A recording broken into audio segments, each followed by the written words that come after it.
Moi, je me rappelle une fois, je suis allé dans une pharmacie de quartier pour acheter un Doliprane. J'ai mis 2h30 et il n'y avait pas grand monde. Ah bon? Bah oui, il y avait pas grand monde. Et je disais, d'abord, je suis rentré, on s'est pas occupé de moi. Bon, c'est chaud, j'ai là, de cheveux, oui, on arrive. Bon, j'attends, il y a un gars qui était devant, apparemment, il y avait un problème avec son bon, un truc comme ça.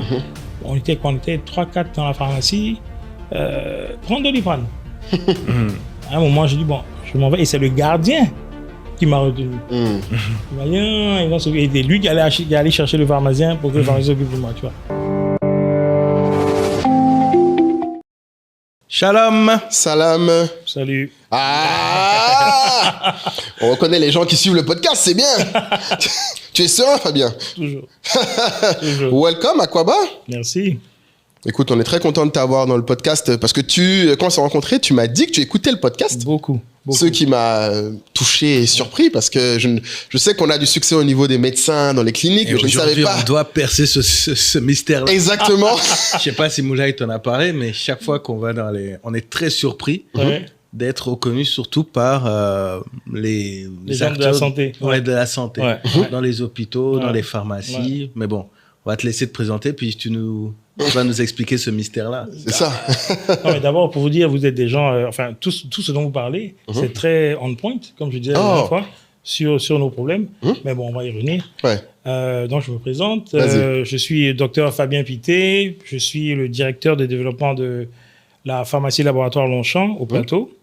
Et ma première participation à ce podcast. C'est des gens que j'admire déjà beaucoup, ils le savent très bien. Ah, merci. Et donc, voilà. Mais écoute, très intéressant, ça c'est la version officielle. La talakou que nous on fait, parce qu'on a une version officieuse qu'on fait.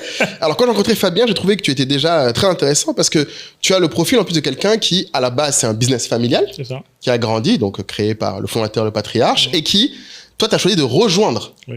Et surtout, ce que j'ai beaucoup aimé dans ton profil de leader, c'est que tu nous disais que, en fait, tu as travaillé dans différents types de sujets de pharmacie, donc dans ton domaine, en fait, aux États-Unis. C'est ça.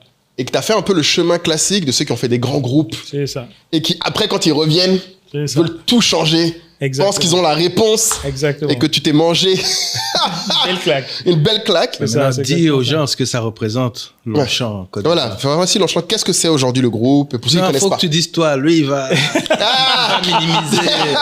Il va minimiser. Non, après, je peux le laisser dire, après on fait la talakou. Je vais dire ce qu'il va dire, t'inquiète pas. Je te laisse compléter. Non, mais il a raison. Tu sais, on n'a pas l'habitude de se lancer soi-même des fleurs. Donc, je suis obligé de dire, on est une petite et moyenne entreprise, je dirais. Bon, un peu plus moyenne que petite, je dirais aussi. Et voilà, on est dans le secteur du médicament et des analyses biomédicales. On est le seul labo accrédité de Côte d'Ivoire, si je me rappelle bien. Accréditation internationale. Accréditation internationale, c'est ça, avec BELAC. Je ne sais pas s'il y a le droit de les citer. Très bien, il faut, pour que les gens qui connaissent puissent savoir de quoi tu parles. En gros, une accréditation de ce type-là, c'est une accréditation qui te permet d'utiliser tes résultats, les résultats qu'on te donne, partout dans le monde, sans que tu aies besoin de refaire tes examens.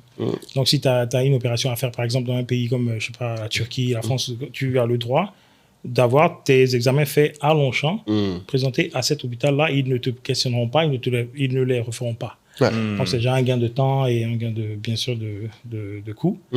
Et côté pharmacie, on est l'une des pharmacies qui est connue pour être celle où tu trouves pratiquement tout. Et ça, c'était vraiment un cheval de fer de bataille le fer de lance que le CEO, le boss a toujours voulu qu'on ait.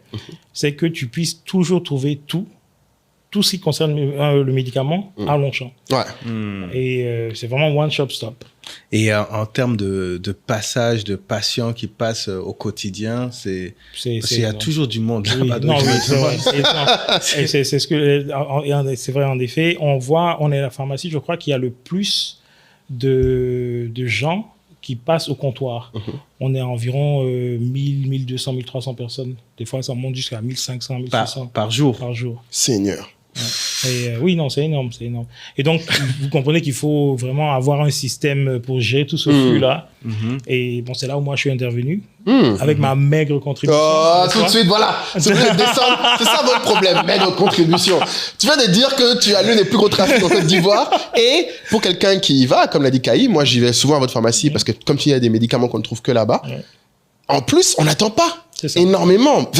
C'est impressionnant quand tu rentres. La première fois où tu vas, tu te dis, waouh, je vais passer ma journée ici. Mais en fait, non, 10 minutes, c'est plié. Quelqu'un vient de voir, tac, tac, on te donne le truc.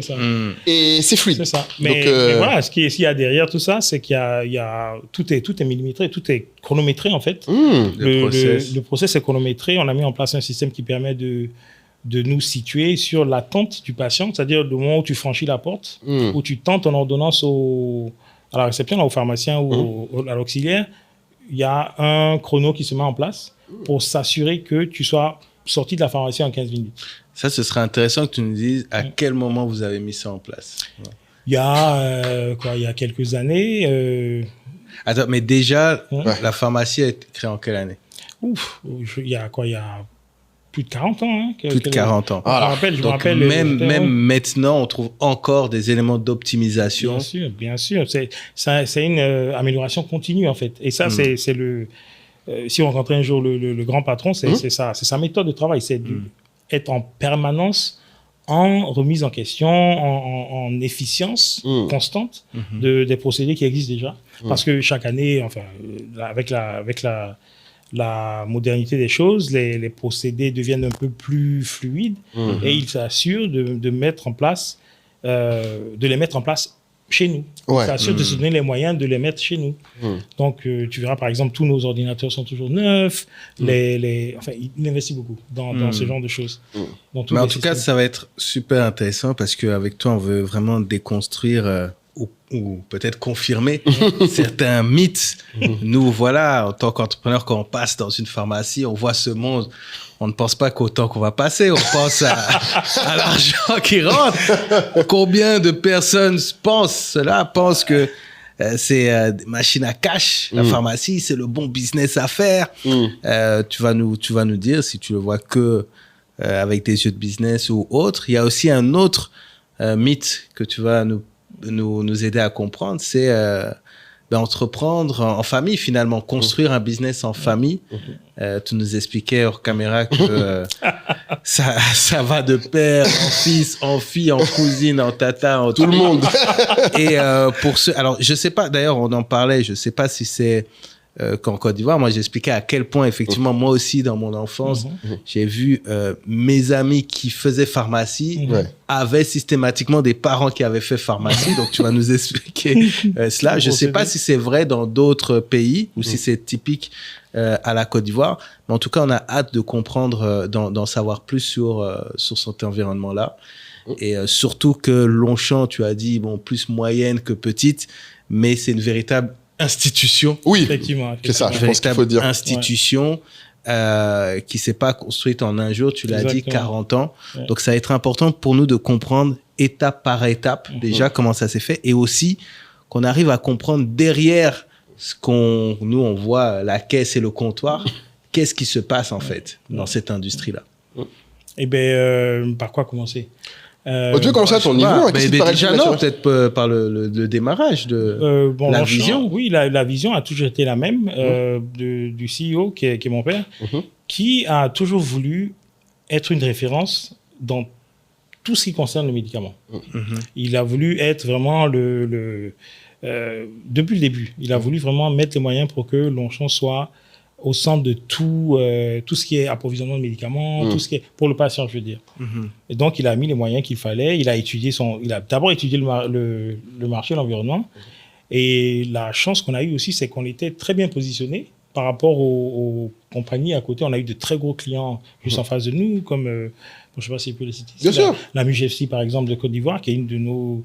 La MUGFC. MUGFC, ok. C'est une mutuelle? Oui, une mutuelle, c'est la mutuelle des fonctionnaires de Côte d'Ivoire. Très bien. Qui est l'une des... Parce que c'est au plateau. Hein, c'est au plateau, c'est en face. C'est vraiment en face. Pour ceux qui ne savent pas où est enfin, si Longchamp, parce qu'on ne l'a pas dit, pour ceux qui ne sont pas d'Abidjan. Ouais, c'est au plateau, effectivement. Et donc, on a eu plein de partenaires comme ça qui ont aidé à faire de la pharmacie ce qu'elle est. Et encore une fois, l'approvisionnement en médicaments était toujours quelque chose de très, très primordial pour le patron. Et il s'assurait qu'on avait chaque fois les produits qu'il fallait, la quantité qu'il fallait pour ne pas faire, bien sûr, de péremption, ne pas vendre de parce que il y a quand même ce danger, c'est que les médicaments, ça ne se garde pas éternellement non plus. C'est ça, exactement. C'est des denrées périssables, donc tu dois commander la bonne quantité pour le bon moment. Donc, il faut comprendre les saisons. Par exemple, il faut savoir que à la saison des pluies, il y aura beaucoup plus de palud à cause des flaques d'eau qui font que les moustiques se développent un peu plus. Il faut comprendre qu'il y aura plus de rhume, par exemple. Donc, ce genre de produits, il faut commander en excès pour t'assurer que pendant la saison, tu en auras assez. Et il faut aussi comprendre que les fournisseurs n'ont pas tout le temps tous les produits que tu veux. Ouais. Donc, tu es obligé de vraiment planifier les commandes longtemps à l'avance pour ce genre de période-là. Et c'est quelque chose au début, ça se faisait manuellement. Aujourd'hui, on a des softwares pour ça. On a le système, on a le système de gestion de la pharmacie qui le fait automatiquement. Donc, ça nous dit exactement combien on doit commander, à quel moment, à quelle période, tout ça, parce qu'il y aura forcément une rupture, tout ça. Et on a de très bons rapports avec nos fournisseurs, avec les distributeurs. Il y a 4 gros fournisseurs en Côte d'Ivoire, Ubifam, Cofarmed, T10 et DPCI, qui sont des fournisseurs accrédités, agréés pour importer les médicaments en Côte d'Ivoire, des médicaments qui passent tous les tests et tout. Bien sûr. Des vrais médicaments, ça, on ne parle pas de... Voilà. Et donc, on a très bon rapport avec eux. Donc, on a souvent parce qu'on a de gros clients aussi. Donc, on a souvent de très bons rapports. On a souvent ils nous mettent aussi souvent je vais dire la puce à l'oreille, mais bon, pas vraiment. Et ils nous disent, voilà, bon, attention, on a vu avec le manufacturer, ça va peut-être tomber en rupture. Donc, on sait que vous en consommez énormément dans la pharmacie.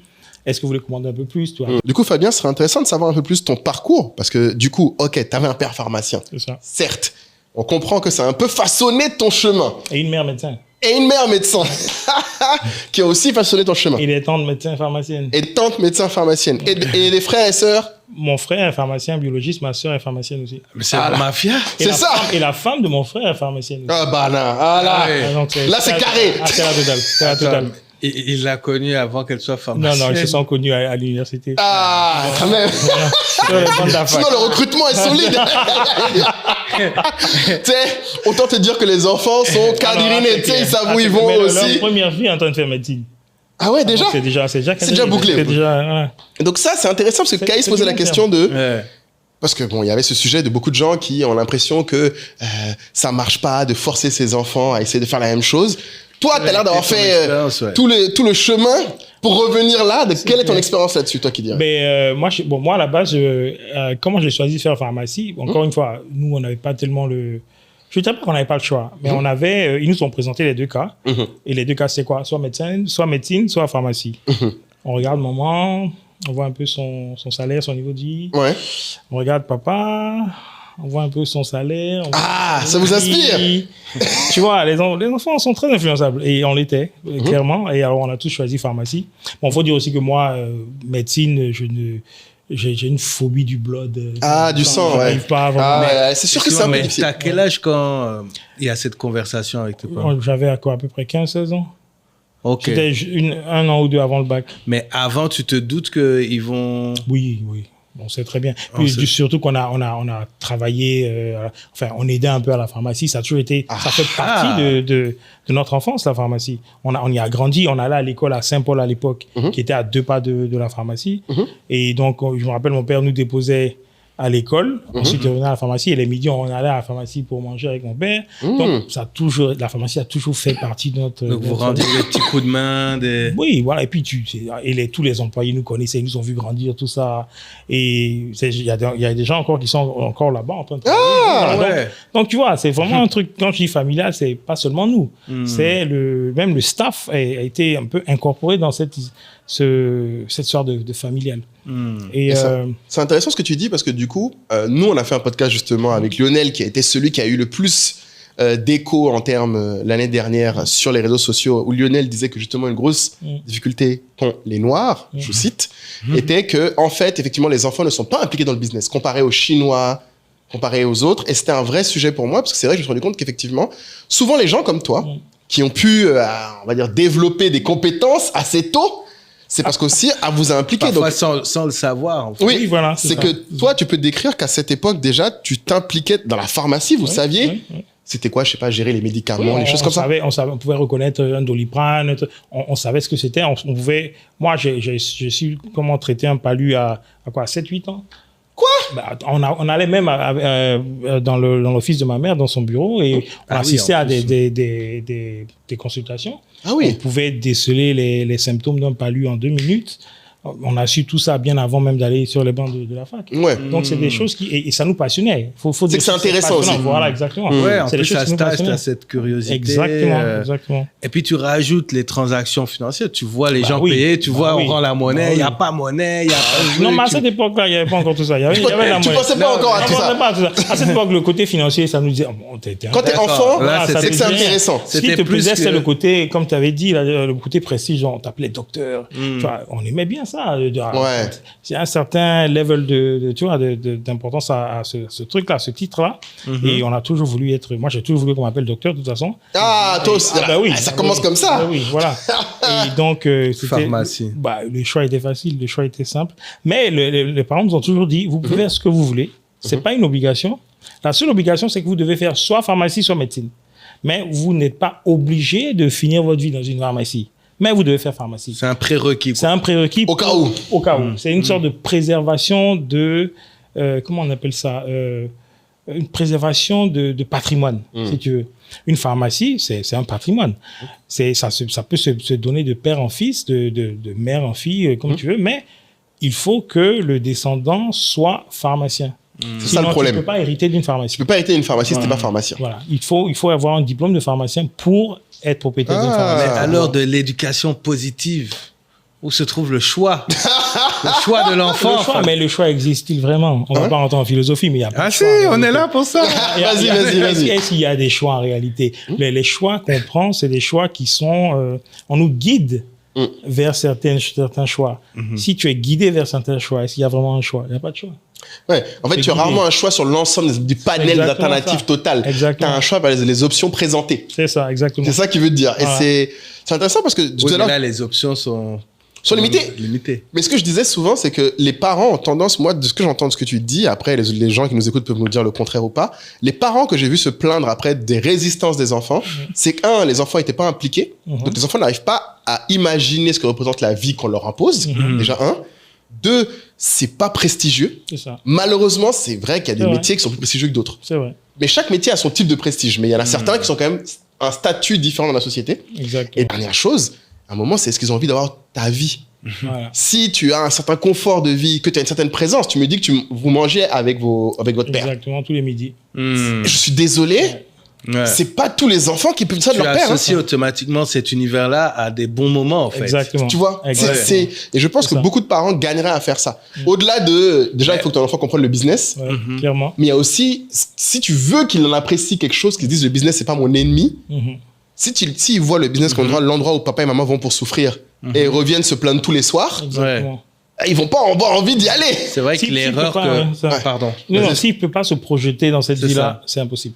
Non, mais c'est ça. Et l'erreur qu'on voit souvent, c'est on va voir le gars super entrepreneur, Superman, qui dit que voilà, je voyage, c'est pour la famille, etc. Tout ce que je fais, c'est pour la famille, mais il le fait seul. Exact. Et puis après, quand l'enfant a 18, 20 ans, il dit, bon, il est temps que tu reprennes... Et l'enfant ne sait rien du tout du business. Il dit, ben non. Et limite, non seulement il sait rien, mais en plus, ça le dégoûte. C'est clair. Parce que pour lui, c'est le truc qui lui a pris son père. Exactement, c'est ça. Alors nous, on a eu la chance de ne pas avoir ça, Dieu merci. On a eu nos parents toujours... Et c'était vraiment une famille très, très, très équilibrée. Les week-ends, on voyageait, on allait à San Pedro, des trucs comme ça. Donc, ils s'assuraient que on ait toujours ce petit cocon familial-là, d'ailleurs. Mon père, il adore dire ça. Son cocon familial, c'est-à-dire lui, ma mère, mon frère, ma sœur et moi. C'est vraiment le bloc. Et il a depuis notre temps d'enfance, c'est sur ça qu'il a vraiment martelé ce fait-là qu'on soit un bloc uni et que tout ce qu'il faisait, c'était pour de la pérennité. C'est pour que les enfants de nos enfants puissent continuer à faire la même chose et à s'expandre, bien sûr.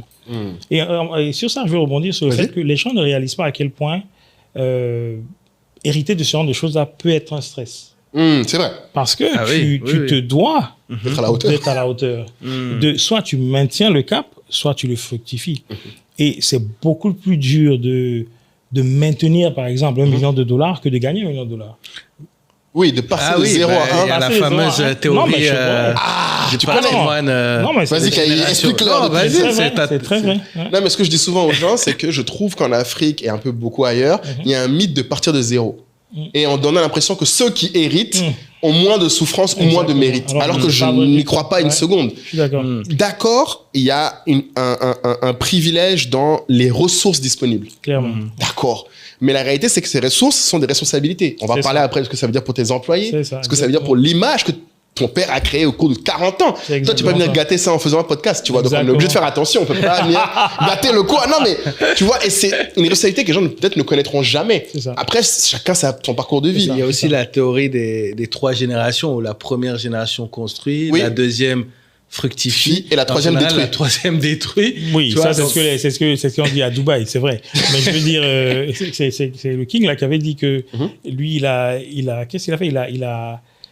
Il a été un camelier ou un truc comme ça, mais ses enfants mangeant dans de l'or, mais les enfants de ses enfants redeviendront des cameliers. C'est ce qui arrive souvent. C'est exactement ce qui arrive. C'est-à-dire la troisième génération ne grandit pas dans cette difficulté-là, donc n'a pas les mêmes armes pour se battre contre la compétition. Parce que c'est ça, le vrai héritage, il n'est pas matériel. Le vrai héritage, il est le savoir et le mindset. Et tu as dit un truc, en fait, je crois que j'avais jamais entendu, parce que là où c'est smart de vos parents, je trouve, c'est quand ils disent, vous n'êtes pas obligé de faire ça, mais vous êtes obligé d'avoir cette arme-là. Au moins exactement. ça. Mais vous n'êtes pas obligé, si après tu veux être tennisman. Non, mais c'est ça, exactement. Voilà. Et en fait, je trouve que ça donne une liberté dans la contrainte du choix. Merci. Vois. Exactement. Et quelque part, après, eux, c'est un pari, parce que eux, derrière, ils ont les armes pour vous présenter le truc, pour vous séduire, pour vous donner envie. Exactement. Tu vois. Exactement. Et ils savent que si vous donnez envie et que vous venez par envie, du coup, ils ont tout gagné, quoi. Ouais. Donc, toi, 15, 16, 17 ans, tu as déjà, ce choix. Je savais déjà, même avant, ma filière, à l'époque, c'était les bacs scientifiques, tout ça. Déjà, moi, j'étais en S, série mathématiques, vraiment scientifique à fond. Après le bac, moi, je vais aux États-Unis, à Boston. Mais d'avant ça, je perds 1 an pour apprendre l'anglais et passer les examens pour entrer à l'université, le TOEFL, le SAT. Voilà. Et bon, à la base, je suis un peu triste de perdre 1 an parce que bon, j'étais... À cet âge-là... Oui, 1 an, c'est beaucoup. Oui, voilà, je ne réalise pas, voilà, exactement. Donc bon, je le fais et je rentre à l'université aux États-Unis. Je finis tranquillement sans échouer une seule année, une seule classe. Donc vraiment, tout va bien. Ensuite, dès que je finis, j'ai déjà un boulot qui m'attend aux États-Unis. On m'a embauché même l'année d'avant, je crois, l'année d'avant ma dernière année. C'était quoi ton premier boulot alors? CVS. Je bossais comme retail pharmacist. Ah, alors pour ceux qui ne connaissent pas CVS, peux-tu leur dire c'est quoi? Parce que c'est quand même pas n'importe quelle boîte. C'est une grosse boîte. C'est l'une des plus grosses chaînes de pharmacie aux États-Unis. De retail pharmacie aux États-Unis qui a quoi? 200 000 employés à peu près en ce moment. Ouf! Oui, 200 000. Ils sont énormes. Ils sont énormes, ils sont... Non, je crois que c'est les seuls là en ce moment parce que y a les autres, toute la compétition s'est un peu écroulée et c'est les seuls qui ont un peu survécu, qui ont su s'adapter au changement de l'environnement en réalité. Voilà. Donc ils ont su... Et qu'est-ce qui t'a marqué alors, cette première expérience? CVS, franchement, m'a appris à me battre. Ça, je te promets. C'est-à-dire? Mon Dieu, tout était chronométré. Le temps que tu prends pour décrocher l'appel d'un appel, c'était chronométré. Le temps que tu passes au téléphone est chronométré. Le temps que tu passes avec un patient est chronométré. Le temps que tu prends pour remplir une ordonnance. C'est tout ça que tu as appris pour venir emmerder. Clairement. Non, je les ai traumatisés avec ça, complètement. Et encore, je suis gentil. Bon. Tout était chronométré. Tout était chronométré pour assurer que le patient n'attend pas. Donc, c'est et pour pouvoir améliorer. Exactement. Parce que tu ne peux pas améliorer si tu mesures pas. Exactement, c'est exactement ça. Il fallait un indice quantitatif qu'on puisse travailler, qu'on puisse améliorer pour améliorer l'expérience client. Et c'est exactement ce qu'on a fait. Mais ici, il faut comprendre que tu ne peux pas calquer une solution que tu prends là-bas à l'environnement ici. Tu es obligé de l'adapter. Tu dois l'adapter. Tu adaptes à l'environnement que tu as, à l'environnement local que tu as. Donc, bien sûr, ici, je ne pouvais pas mettre cette histoire de téléphone. Oui. Ça ne sert à rien. On n'a pas vraiment de téléphone au comptoir pour appeler même si on en a, le médecin qui nous appelle, on ne va pas chiffonner parce que le téléphone a sonné 2 fois. Ouais. Ça va, quoi. Donc, voilà, tout ça. Mais le côté customer service, le côté service à la clientèle devait être impeccable. Ça, c'est ce que moi, j'ai martelé quand je suis arrivé. On ne peut pas avoir un patient qui vient dans la pharmacie, qui vient nous donner son argent, qui vient nous faire confiance pour nous donner son ordonnance à remplir et repartir fâché. Repartir qui a trop duré ou bien qui a été mal reçu, un truc comme ça. Parce qu'un patient fâché qui sort de ta pharmacie, c'est l'un de tes pires rétracteurs. Un patient content, c'est ton meilleur ambassadeur. C'est vrai qu'il y a des pharmacies où on t'en dit ne va jamais dans cette pharmacie. On te prévient déjà où, mon ami? C'est exactement ça. Pourtant, elle est à côté de chez toi. Mais tu vas... Combien de clients moi j'ai qui, après un passage à la pharmacie, reviennent? Combien de gens sont fidélisés simplement parce que on les a écoutés, on les a reçus correctement, on leur a servi leur ordonnance assez rapidement, on leur a donner un vrai conseil sur le médicament. Qu'est-ce que le médicament fait? Quand est-ce que tu dois le prendre? Pourquoi tu dois le prendre? Pourquoi tu dois finir ton traitement? Ouais, parce que les gens commencent à abandonner apparemment. C'est un gros problème, exactement, ça. Oui. Et quel autre médicament tu prends en plus de ce médicament que tu n'as pas pu dire à ton médecin, par exemple, ou que le médecin ne sait pas? Donc, tout ça pour éviter des interactions médicamenteuses et tout. Donc, on a mis ce système en place où aucune ordonnance ne sort de la pharmacie sans être passée dans les mains d'un pharmacien. Sans que le pharmacien ait fait son conseil. Aucune. Donc, ça, c'est pas partout, ça, non plus. Ah non, du tout. C'est pas ailleurs. Fais-moi confiance, c'est pas du tout ailleurs. D'accord. Ça, je te promets. Alors, au début, bien sûr, c'était très rétract. Enfin, c'était juste à mettre en place. Ça veut dire qu'il faut beaucoup de pharmaciens, du coup. On a 8 pharmaciens. On a 8 pharmaciens au comptoir. En permanence, on a 5 pharmaciens au comptoir. Et on a l'équivalent de 2 ou 3 auxiliaires par pharmacien au comptoir. Donc, en fait, il y a une véritable dimension conseil, en fait. Tu vas là-bas, tu vas dans le... Mais on a un bloc conseil. Restons sur ce sujet de customer experience. Ça a l'air de t'avoir marqué à CBS. Oui, beaucoup. Et ça te marque au point où tu l'implémentes. Est-ce que tu peux... Parce que je pense que c'est quelque chose qui peut servir même à des gens qui ne sont pas dans le secteur pharmacie, mais dans le service en général. Quels sont les éléments pour toi d'un customer service robuste? Alors, juste, il faut qu'on précise à ce moment-là, petite pause technique pour rappeler aux gens la méthodologie. La pharmacie et le laboratoire de Longchamp, vous êtes aujourd'hui une entreprise qu'on qualifierait chez nous entre niveau 4 et 5.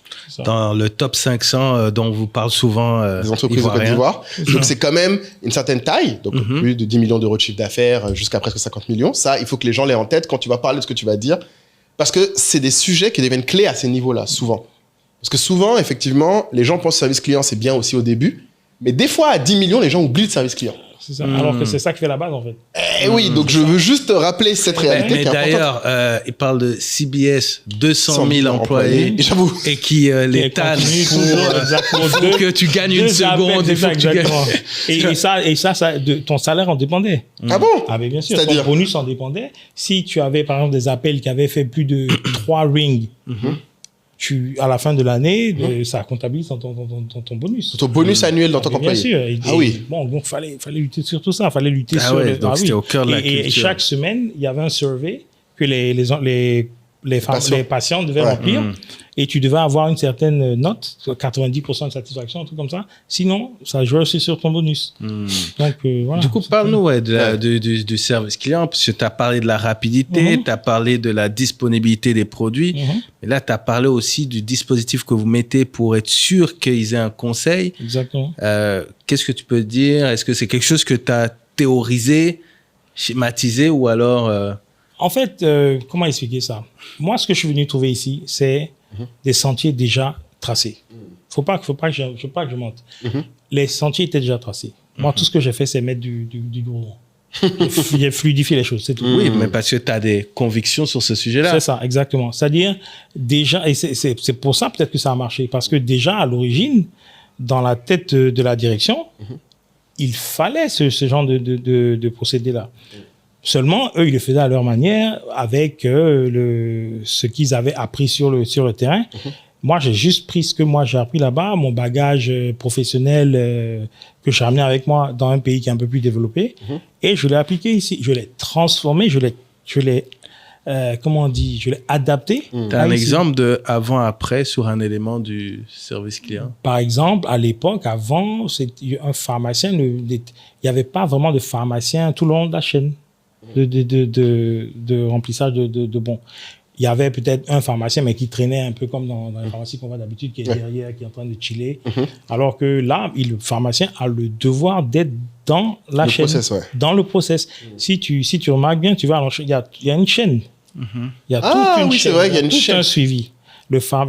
Tous les pharmaciens ont des postes clés et ils sont tenus d'être à ces postes-là quand tout se passe. Pourquoi? Pour assurer effectivement qu'à la fin, c'est eux qui ont l'ordonnance à la main avant de la passer à la caisse. Donc, ils ont l'ordonnance à la main avec les médicaments. Avant, ils font leur conseil. Ensuite, ils la passent à la caisse. Une fois que le patient a vraiment compris de quoi il s'agit, tout ça. On a même un service à la clientèle avec un numéro où le patient peut appeler si jamais il a oublié ce qu'on lui a dit ou bien il n'arrive pas à lire ce qui est écrit sur la boîte. Parce que la posologie, c'est pas des problèmes. Aussi, franchement, oui. Des fois aussi, c'est un peu chaud. La posologie, je l'avoue. Et puis quand tu as 1000 trucs à faire, tu notes un peu vite. C'est un peu facile, voilà. Et puis, tu l'as vu tout à l'heure, nos écritures sont horribles. Même quand tu veux écrire avec, ça donne une chose. Donc, tu es obligé d'expliquer au patient comment comprendre ses produits et tout ça. Donc ça, une fois que c'est fait, le patient, je te dis, tu as créé un bond avec lui. Et la relation patient-pharmacien, c'est vraiment quelque chose c'est comme un jardin qui s'arrose. Ça s'entretient. Le patient, il revient parce qu'il a eu cette expérience, parce qu'il sait qu'il n'a pas duré, parce qu'il sait qu'il a trouvé ses médicaments, parce qu'il sait qu'on l'a considéré, parce qu'il s'est senti écouté et il s'est senti conseillé avec des produits, même en plus de son ordonnance, qui ont permis un meilleur traitement, une récupération beaucoup plus rapide, par exemple, de sa maladie. Par exemple, quelqu'un qui vient avec une ordonnance de palu, nous, on va lui proposer de la vitamine C en plus, ou bien un anti-anémique en plus. Parce qu'on sait que le palu va te rendre anémié, donc ça te fait fatiguer et tout ça. Et ça va aussi, la vitamine C va t'aider à te booster un peu ton immunité. Donc, tout ça, c'est des conseils qui ne sont pas sur l'ordonnance, mais qu'on fait au patient. On lui propose ça pour justement raccourcir son temps de guérison. Mais ça, ils s'en souviennent. Et ils s'en souviennent même, comme je vous l'ai dit tout à l'heure, même quand ils vont dans d'autres pharmacies, ils sont dans une autre ville ou un truc comme ça, ils t'appellent. Toi, le pharmacien, son pharmacien, il t'appelle devant l'autre pharmacien pour te demander à toi le conseil. Et quel produit prendre chez l'autre pharmacien. Donc, tu imagines la satisfaction. Oui, c'est qu'ils sont vraiment confiants et il y a une confiance derrière qui est rajoutée et qui va plus loin que, en fait, c'est un peu ça l'effet d'une marque. Ça va plus loin que juste le produit. Surtout que, alors, il y a un truc auquel je pense très souvent quand j'entre dans une pharmacie, quand je me mets à la place, du coup, de vous qui recevez, c'est que les personnes qui viennent, elles sont malades, pour la plupart. Donc, elles sont d'une humeur, elles sont pas d'une humeur. C'est pas de la meilleure forme. Quand tu vas faire tes courses. C'est pas quand tu rentres dans un resto. C'est pas quand tu vas faire tes courses. Exactement. Donc, est-ce que vous êtes préparé à ça? Est-ce que vous intégrez le fait que on a affaire à des gens, on va pas voir le meilleur d'eux? Et donc, il faut qu'on soit préparé à ça. Si vous suivez en classe, vous l'avez remarqué, nouveau branding pour la chaîne. Entrepreneur State of Africa laisse la place à State of Africa, un média plus global, un hub de savoir et d'outils pour vous permettre de passer le cap que vous souhaitez dans vos activités. Le branding, c'est bien, ça fait une belle vitrine, mais quand vous rentrez à l'intérieur, qu'est-ce qui se passe? À l'intérieur de la boutique, des nouveaux formats, des talks le week-end, des formats courts en semaine avec de l'investissement, du digital, de l'immobilier, bref, tous les sujets qui vous passionnent. On a parlé de la vitrine, on a parlé de la boutique et je viens aujourd'hui vous parler également de l'arrière-boutique, non, des fondations, la communauté, la tribu. Parce que c'est vous, membres de la tribu, qui faites l'essence de cette chaîne. Cette tribu, nous vous invitons à la rejoindre en 2026. C'est une opportunité de vous faire un réseau, d'être entouré par plus de 400 membres qui sont présents aux quatre coins du monde et qui se réunissent dans cette plateforme Skool où nous échangeons, nous débriefons des épisodes, nous lançons des nouveaux débats, nous faisons des masterminds, nous nous retrouvons même autour de meet-up où nous débattons jusqu'au bout de la nuit. Bref, où nous allons plus loin dans cette vision que représente State of Africa. La nouveauté, c'est que cette tribu a maintenant également une communauté sœur, si je peux dire, avec la tribu Level Up, un tiers de notre tribu qui est destiné à ceux parmi vous qui sont entrepreneurs et qui nous ont maintes fois demandé d'avoir une communauté beaucoup plus technique, beaucoup plus poussée sur vos objectifs. Dans cette tribu-là, nous allons prendre le temps de vous accompagner, d'écouter ce que vous avez à dire et surtout de rassembler ensemble les personnes qui ont les mêmes problématiques. Donc, vous avez d'un côté la communauté SOA telle que vous la connaissez, à 20 € par mois ou 150 € l'année. Et de l'autre côté, nous aurons une tribu avec accès limité, par contre, parce que notre temps est limité, mais avec des entrepreneurs qui, quel que soit leur niveau, ont besoin de passer un cap. Et à ce moment-là, on sera sur des forfaits de 1 000 € l'année pour l'entreprise qui voudra avoir accès à cette communauté-là. Donc, dans tous les cas, nous vous souhaitons une bonne année. Nous vous souhaitons de prendre les bonnes résolutions, de soigner votre entourage et de rejoindre cette communauté. Nous avons hâte d'échanger avec vous et de continuer cette belle aventure que nous avons commencé ensemble il y a 2 ans maintenant. La force d'un sourire, c'est quelque chose de très, très, très underrated. Ouais, quelqu'un qui arrive, qui est fâché, qui a attendu à l'hôpital des heures avant d'arriver, qui est énervé, il a son tendance, tu dois aller à la pharmacie encore. Ça le fait, il en a jusque-là. Tu l'accueilles avec un sourire, tu l'immobilises immédiatement. Tu neutralises tout ce qu'il y a de mauvaises ondes qui peuvent venir vers toi. Et directement, le gars, il se dit, ah tiens. Des fois, il y en a qui sont même énervés. Ils disent, mais pourquoi tu es content comme ça? Pourquoi tu es joyeux comme ça alors que moi je suis aigri comme ça? Exactement. Ouais. Donc, tu les prends d'une manière, et on les reconnaît tout de suite, ceux-là. On reconnaît un patient qui, tu sais que celui-là, c'est un peu plus délicat. Donc, il faut le prendre d'une certaine manière. Ça, le pharmacien intervient immédiatement. Il le prend du début à la fin. Il envoie, on a des espaces salons, ça, où il peut l'accueillir. On a un salon VIP et tout. Il peut l'emmener là-bas, le calmer, lui faire prendre sa tension en attendant. Tu vas essayer de le calmer un peu pendant que son ordonnance est faite. Donc, il y a tous ces petits atouts-là qui, encore une fois, joue sur la qualité du service que le patient va recevoir. Donc, et encore une fois, c'est des trucs qui ont l'air simples, bénins, mais qui ont une portée très, très, très longue sur le psyché d'un patient. Surtout dans ce domaine. Les gens veulent être écoutés. Ils veulent se sentir importants. Ils veulent que le pharmacien en face d'eux comprenne qu'ils ont un problème, qu'ils ont un souci, qu'ils ont besoin d'aide. Et si tu ne montres pas que tu compatis à leur douleur, mais que tu es là pour les aider, c'est un problème. Combien de pharmacies, bon, je n'ai pas envie de dire de bêtises non plus, mais je veux dire, il n'y a pas beaucoup de pharmacies qui font ça. Il y a les pharmacies, tu vas, moi je me rappelle une fois, je suis allé dans une pharmacie de quartier pour acheter un Doliprane, j'ai mis 2h30 et il n'y avait pas grand monde.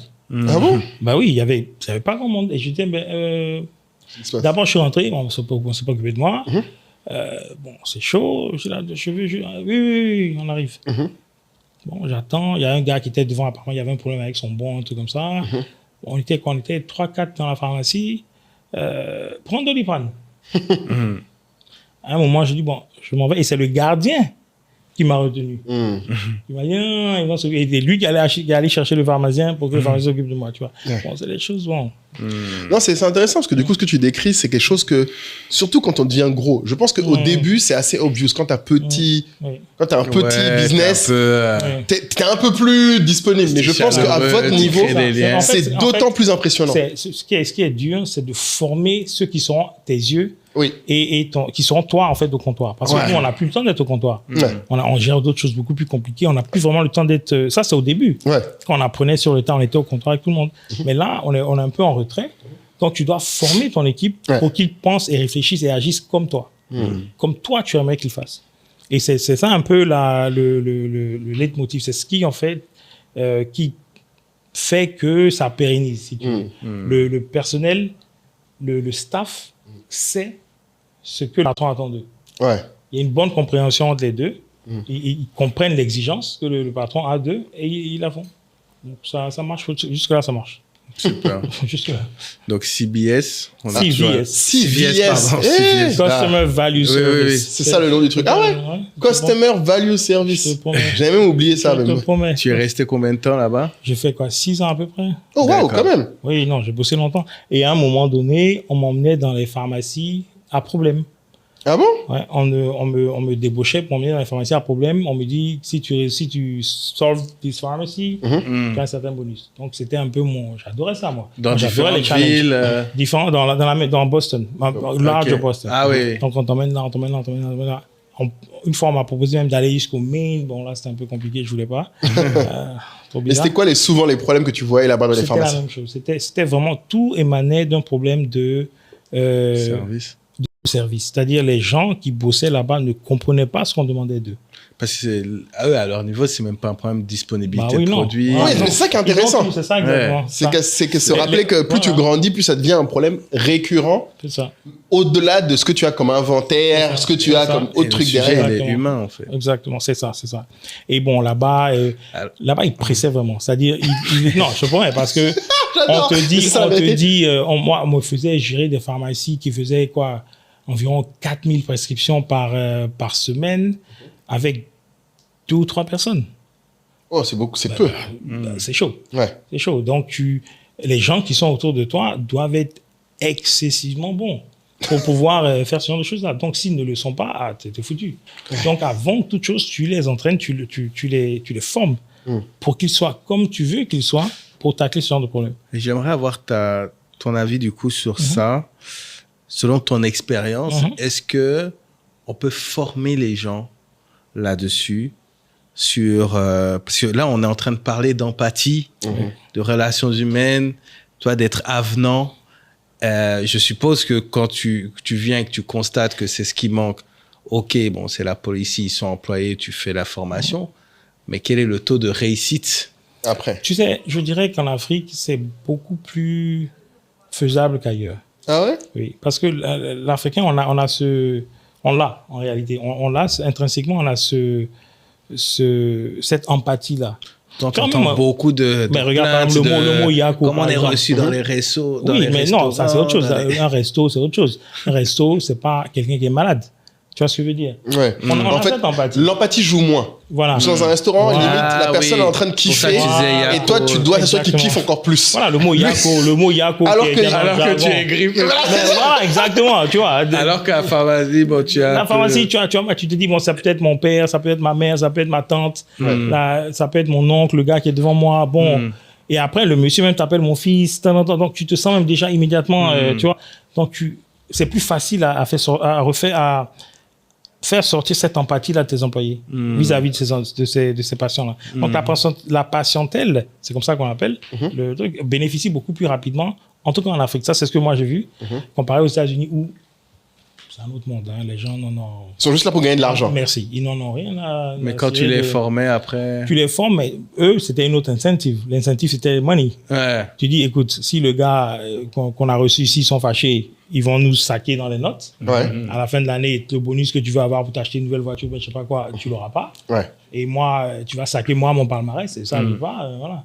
En gros, La question que se posait Kaï, du coup, ça veut dire que tu as quand même eu des cas où il y a des gens, Bien oui. la formation suffisait pas. beaucoup. Ils sont juste pas adaptés. Voilà, il y a ça existe aussi. Ça existe aussi. Il y a des gens qui sont pas faits pour être pour travailler en pharmacie. Ou au service client, même. Au service client, exactement, qui ne comprennent pas l'importance de ce genre de choses.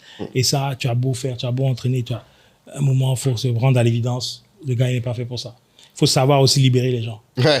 Ça, c'est aussi un truc, voilà. je pense, aux États-unis qui pose pas de problème. Ça, Ah par non, contre. là-bas, c'est facile. Ça, c'est pas le truc qui pose problème. Ah, non, ça, c'est le jour au seul. lendemain, allez, voilà. Salut, au revoir. Voilà, on rompt le contrat. Enfin, il n'y a même pas de contrat d'abord. Il n'y a pas de contrat souvent. Tu es libre de partir, il est libre de te libérer. Ouais. À tous les niveaux de l'échelle. l'entreprise, ouais. Voilà. Donc voilà. Mais vraiment, ça aussi, c'est quelque chose à cibler très rapidement. Et quand tu as de l'expérience, tu le vois très vite. Tu vas dans une pharmacie, on t'emmène dans une pharmacie pour régler la pharmacie, pour fixer la pharmacie. Tu passes 3 heures dans la pharmacie à observer comment ils travaillent. C'est tout ce que tu fais. Tu observes, tu dis rien, tu observes. Je me rappelle au début, j'ai même fait ça à Longchamp. On m'appelait les employés m'appelaient le corbeau. Ah bon? Mais je te promets, très sale. Je me mettais. Je la balance, le corbeau. Toujours en noir. Je me mettais dans le coin de l'escalier et puis j'observais. Le corbeau. J'observais. Et le stress que les gens devaient avoir dans la formation. Mais moi, ça m'a appris énormément de choses. Ouais. Tu sais déceler les champions, comme je les appelle. Les champions dans l'équipe. Tu vois qui sont un peu les récidivistes, un peu les rebelles et tout. Tu vois où sont les goulots d'étranglement. Tu apprends énormément. Et ça te permet de tacler les problèmes beaucoup plus facilement. Ouais. Et ça, je trouve que beaucoup d'entrepreneurs ont du mal à le faire. Ouais. Ça devient gros. C'est ça. Alors qu'en fait, souvent, moi j'ai remarqué un truc, les rares fois où j'ai vu les gens le faire, notamment quand j'étais en conseil, c'est que contrairement à ce que les gens imaginent, même s'ils savent que tu les regardes, le naturel revient toujours. Ouais. Exactement. En fait, les gens ont l'impression que ça sert à rien parce qu'ils vont faire semblant. Voilà. Personne peut rester pendant 3 heures à avoir un comportement qui n'a pas normalement. Comme là, Fabien, t'as oublié les caméras. C'est bon. Voilà, là, ça va mieux. Là, c'est mieux. Mais c'est le but, tu vois, et c'est intéressant parce que les gens l'oublient. Et surtout quand tu arrives à un certain niveau, c'est intéressant que les gens tu rappelles ça. Ouais. Et ça m'amène à la question du coup, mais quand toi, tu as choisi d'aller chez CVS, tu pouvais aller ailleurs quand tu étais étudiant. Ils payaient bien. Hein. Ils payaient bien. Ah, ils payaient bien. Et ils prennent pas tout le monde. Qu'est-ce que tu as fait pour aller là? C'est-à-dire que moi, depuis le début, tu avais le plan de revenir, donc tu voulais bosser chez CVS? Moi, je voulais bosser en retail. Tu savais ça depuis? Parce qu'ils payaient le plus. Retail, c'est pas la vie la plus confortable, mais à l'époque, il n'y avait pas de problème pour moi. Moi, je me suis toujours considéré comme un spartiate. D'accord. J'avais pas besoin de dormir trop longtemps, j'avais pas besoin de... Je bossais des fois... Là-bas, on n'avait pas le droit de bosser plus de 12 heures. J'ai fait des trucs de malade. Ah ouais? Oui, je me rappelle avoir bossé... je sais pas si je peux dire ça dans la caméra. C'est trop tard, là. Voilà, c'est fini, là, maintenant. Maintenant, tu es libéré. Je me rappelle avoir bossé 20 heures une fois. Tchè. Ouais. Et j'ai fini un shift. Ma boss m'a appelé, vraiment, j'ai besoin de toi là-bas, vraiment, c'est compliqué, il n'y a personne. Je dis, écoute, mais c'est plus mes 12 heures. Et ils ont fermé les yeux. Ah, ok. Je dis, mais on va fermer les yeux, mais on va ouvrir la poche. Ah, mon gars, c'est ça. Elle dit, oui, attends, il y a une enveloppe qui t'attend dès que tu arrives. Tu arrives, c'est easy to $3,000. Donc, c'est vraiment ton point, en fait. Quand tu es allé même faire tes études, tu voulais... Moi, je voulais apprendre, à la base. Je voulais apprendre et je me suis dit, et d'après les échos que j'avais, c'était la meilleure façon d'apprendre. Le fer se bat vraiment. Les meilleurs fers sont forgés dans la fosse la plus chaude. Donc, je savais que ça allait être une expérience difficile. Mais je sais aussi qu'une fois sorti de là, je serais quelqu'un de beaucoup plus... après avoir vu ça, rien ne pourrait m'étonner. Rien ne pourrait être compliqué, tu vois. Et d'ailleurs, c'est ce qui s'est passé après. Et après, tout devenait facile. Tous les autres boulots que j'ai eu après ça, c'est fait les yeux fermés. Après CVS, du coup, tu as... Oui. Après CVS, je suis allé bosser pour une boîte de fertility où j'étais le pharmacien manager. Ok. Mais là-bas, c'était un jeu d'enfant. À un moment, j'ai tellement learn le truc tellement facilement qu'à un moment, on n'avait même plus besoin de mon service. Je me disais, mais qu'est-ce que je fous ici à la fin?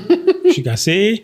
Après, je suis allé dans une autre boîte, une pharmacie indépendante qui était en difficulté. Je voulais voir un peu cette expérience indépendante, toujours aux États-Unis. Je voulais voir cette expérience-là aussi, pour voir si je pouvais, moi, un jour, acheter une pharmacie aux États-Unis et voir comment est-ce que j'allais traquer ça. Ah, donc tu as pensé à tout ça. C'est intéressant, parce que tu avais le plan. Non, parce que tu te dis ici, de toute façon, ça t'attend. Oui, donc tu veux rajouter quelque chose. Voilà, et tu te dis, tant qu'à faire, pourquoi pas se déployer, pourquoi pas augmenter le truc. Et j'en ai parlé à mon père, il a dit, il n'y a pas de souci, vas-y, tant que tu apprends, il n'y a pas de problème. Et de toute façon, ici, ça t'attend. On maintient le cap, il y a ton frère qui est là, il n'y a pas de souci, on t'attend. Et chaque année, je rentrais bien sûr pour jeter un coup d'œil sur les avancements aussi, comment ça se développait et tout. Et j'apportais avec moi ce que j'avais appris cette année-là. Par exemple, je me rappelle un exemple bête, c'était à l'époque les paniers. Tu vois, maintenant on met les médicaments dans des paniers pour les faire passer à la caisse. À l'époque, il n'y en avait pas.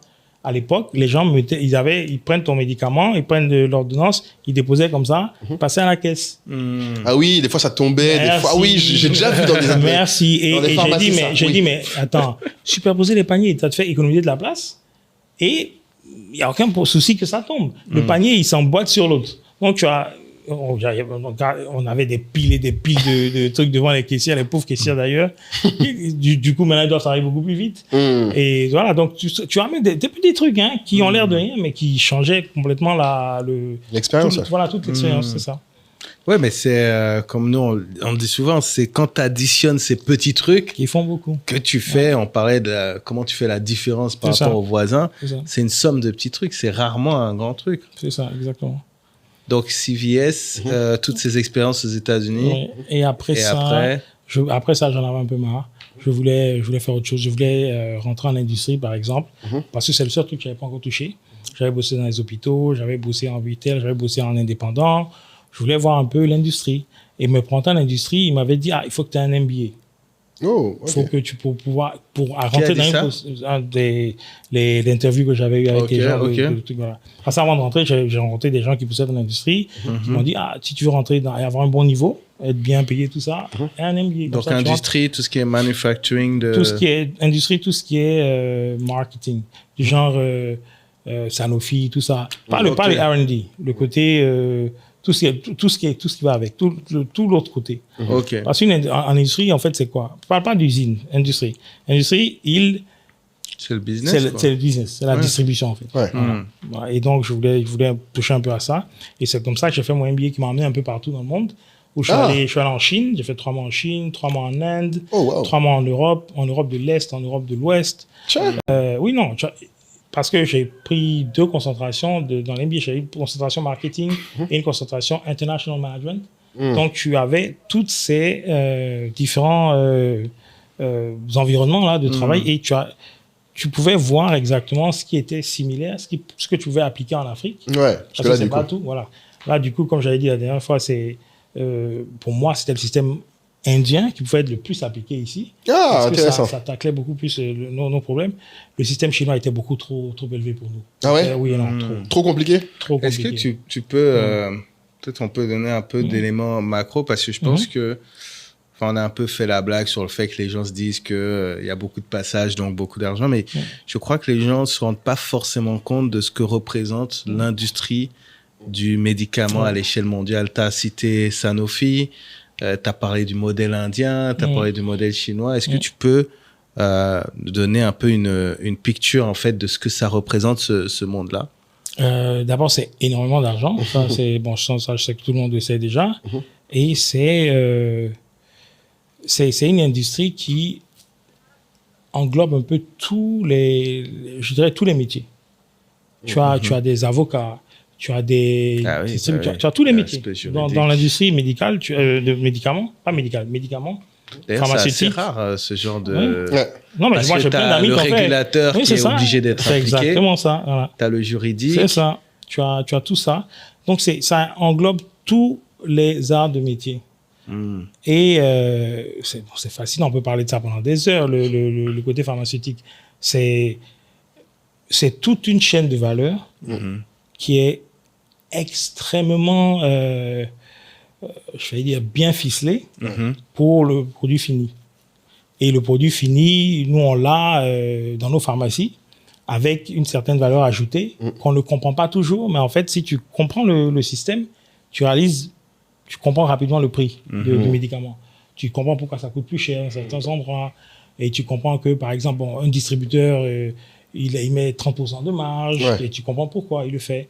Les pharmacies, c'est 30% en Côte d'Ivoire. Tu comprends pourquoi ils le font.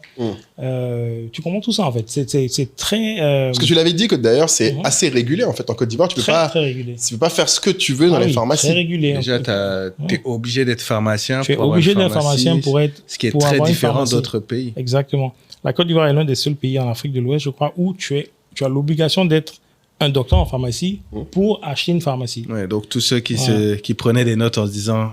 C'est un bon business, ça. Non, le business, c'est très bien, mais il faut avoir les validations qu'il faut.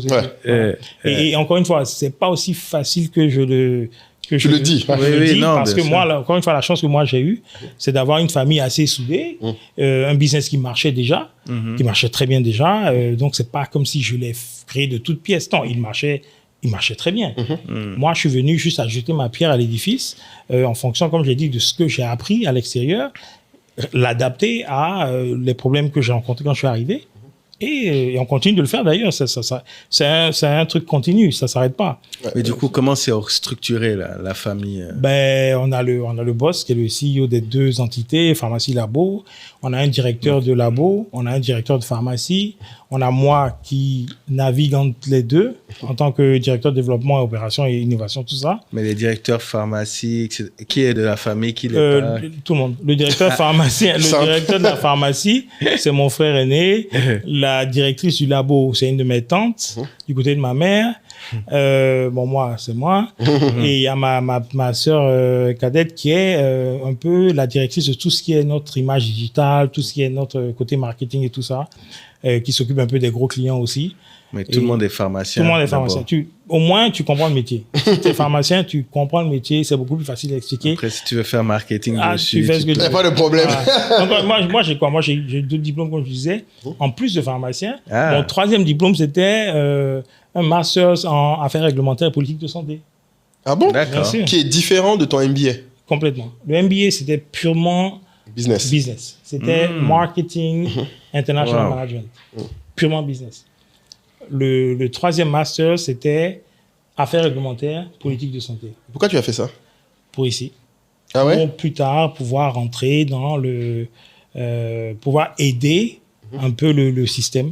Ah, ok. Voilà. Le système en général, pouvoir contribuer au débat autour de la régulation. Sachant que tu nous l'as dit aussi, tu estimes pour avoir vu aussi les pays de la région que la Côte d'Ivoire a quand même... on est très bien placé. Très bien placé en termes de... Il faut le dire aux autres qui aiment critiquer tout le temps. Non, il n'y a même pas de débat, on est très bien placé. Parce que ici, je comprends qu'on a moins de sujets sur les médicaments de qualité ou pas, comparé à nos confrères et voisins ghanéens, par exemple, ou nigérians. Les gens l'oublient parce que, comme on dit, on est calé dans le pays, on s'oublie, tu vois. On a tendance à se plaindre beaucoup. Mais bon, on ne peut pas s'empêcher d'être triste parce qu'on entend dans ces pays-là. Exactement. Parce qu'au Ghana, au Nigeria, il y a des trafics de médicaments qui sont terribles, qui créent vraiment des drames. Et donc, le rôle des régulateurs, c'est vrai, comme tu dis, on tape souvent sur les institutions, mais il faut le mettre en avant, c'est très régulé. On peut pas avoir des pharmacies de partout. Il faut absolument un pharmacien. Il y a certaines choses qui sont faites en pensant aux patients. Exactement. Surtout en pensant aux patients. Tout ce qui est fait, le patient est au centre de chaque réglementation qui est faite. Par exemple, en Côte d'Ivoire, tu n'as pas le droit de faire de la pub quand tu as une pharmacie. Pourquoi? Parce que on ne veut pas avoir une culture comme aux États-Unis où c'est une culture du médicament. Oui, parce que Sylvestre, tu nous parlais d'une chaîne. Tu as dit c'est une chaîne. C'est une machine de dispensation de médicaments. Aux États-Unis, il y a le concept qu'on appelle le doctor shopping, où les gens vont de médecin en médecin pour récolter des ordonnances du même médicament. Et ils vont dans des pharmacies différentes pour les récolter. C'est beaucoup lié aux abus, les narcos, les produits de douleur, tout ça, que tu ne verras pas ici. Ici, c'est très rare. Bon, il y en a quelque peu, mais je veux dire... La culture de consommer du médicament est quand même beaucoup moindre parce que forcément, tu ne peux pas inciter les gens au moindre bobo. Surtout qu'aux États-Unis, tu as une culture aussi même de l'optimisation médicamenteuse qui va beaucoup plus loin. C'est-à-dire que tu as les trucs, là, Adderall, tout ça, où limite, si tu es étudiant dans une grande école et que tu n'as pas pris ces trucs-là, on va se dire, tu n'es pas sérieux. Il faut prendre un truc pour être plus performant. Donc, des cas ici, là, me dépassent. Et là-bas, tu as ce qu'on appelle les hyperactive kids. C'est à qui on donne ce genre de médicaments-là. Parce qu'on dit, l'enfant, il est trop turbulent. Donc, on l'allume de ce genre de trucs-là qui le nomme. L'enfant est comme ça, tout d'un coup, comme ça. Mais ça, c'est une maladie qui n'existe pas ici. Enfin, qui n'est même pas diagnostiquée ici. Comme ça, Ici, nos médecins disent, mais c'est n'importe quoi. Tu vois, et ils ont raison. En tout cas, la solution n'est pas toujours le médicament. C'est ça qui veut dire, même si on dit les pharmaciens. Par contre, il y a des trucs qui sont intéressants tout à l'heure quand on discutait, parce qu'effectivement, il y avait coupure de courant ici avant, donc c'est pour ceux qui veulent savoir. Donc on a attendu un peu, on a causé un peu entre-temps, on a fait un premier round, donc vous arrivez après la guerre. Tu vois encore que dans les commentaires, ils disent que... ils vont nous attacher. Oui, le groupe. Non, il faut libérer la terre, les gars. Abonnez-vous à la tribu si vous voulez connaître les moyens pour que comme ça, Kaï va nous prendre un groupe. Abonnez-vous. Voilà, et on recherche des sponsors pour le podcast. Voilà, on cherche des sponsors. On va acheter le groupe avec ça. Exactement. Mais intéressant, ce que tu me disais tout à l'heure quand on parlait aussi, c'est quand tu parlais un peu de tout ça, de l'infrastructure, c'était intéressant que les gens comprennent. Quand tu disais, par exemple, un pharmacien ne peut pas avoir plus d'une pharmacie ici. Voilà, exactement. Ça, c'est un autre truc, je pense que les gens n'imaginent pas.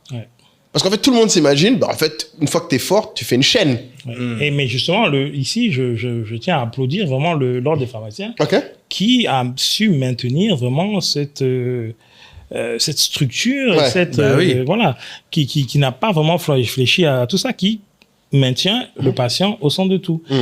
Une chaîne de pharmacie, une personne, un individu qui peut acheter plusieurs pharmacies, ça emmène certains...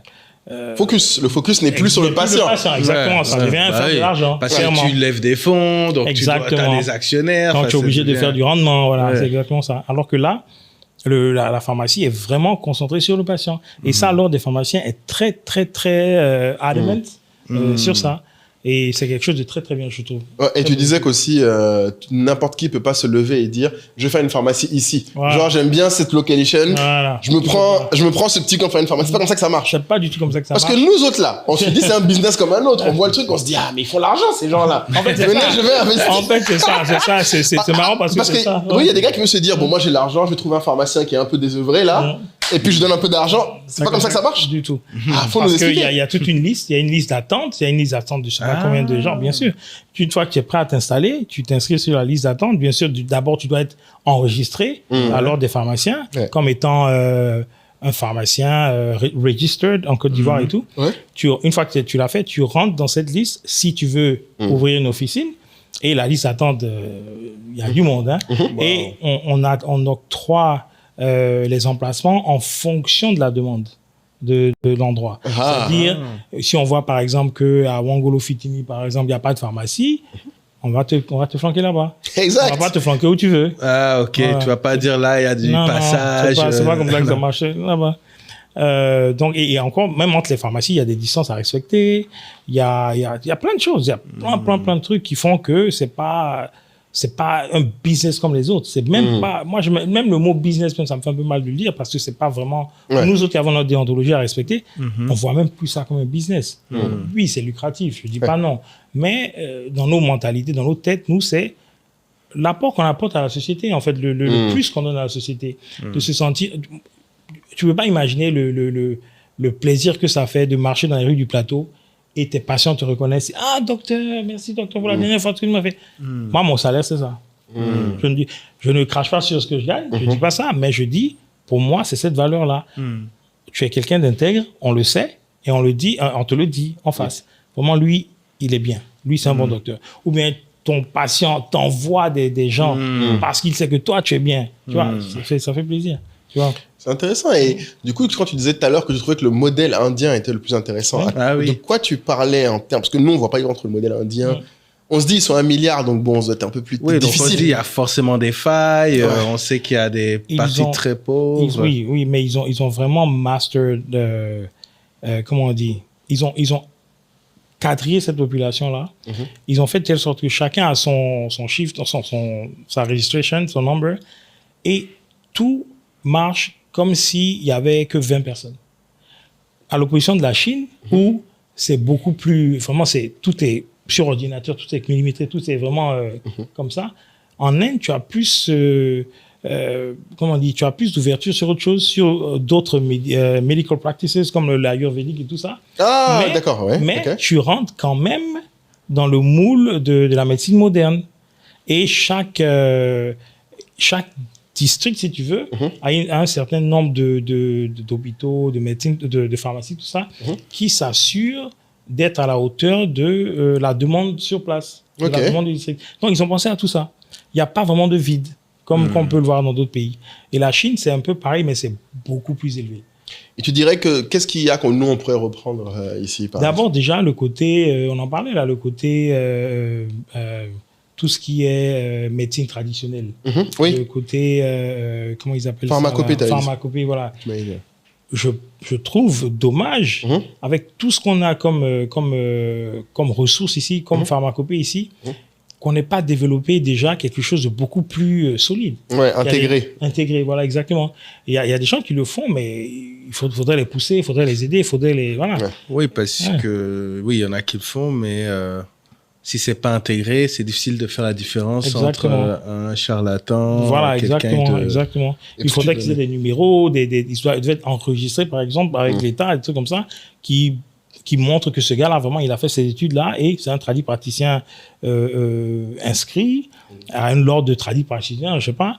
Et donc, c'est quelqu'un à qui on peut faire confiance parce que c'est pas, voilà, il est fiché. Et en Inde, ils sont vraiment établis. Ouais, là, il y a eu verdict, c'est quand même sérieux. Oui, c'est lourd. Hein. Ouh, Oui. c'est très encadré. Hein. Ouais. C'est pas n'importe qui peut se lever dire je suis médecin. C'est aussi encadré que la médecine. Ouais. C'était impressionnant. Même en Chine, il y a ça. Même en Chine, il y a la médecine traditionnelle aussi, qui est aussi encadrée que la médecine moderne. Mais quand on exactement par un tradit praticien? C'est-à-dire le traitement des gens à partir de plantes.